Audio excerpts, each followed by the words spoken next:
দেখা যাচ্ছে এই সিজনে যে ফল হয়েছিল তার সবই প্রায় পেকে গেছে,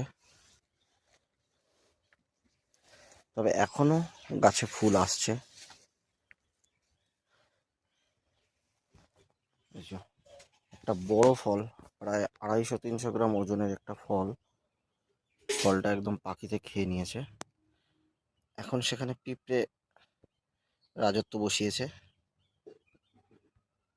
পাখির পরে এবার পিঁপড়েদের ব্যাপার। তো অনেকগুলো ফলই এরকম পাখিতে খেয়েছে। এখানে এই একটা ফলও পাখিতে খেয়েছে। এই যে একদিকে যেমন পাকা ফল, তেমন আরেকদিকে কাঁচা ফল, যেটা এখনো পুষ্ট হয়নি। আবার এই যে ফুল, পাকা ফল, ফুল।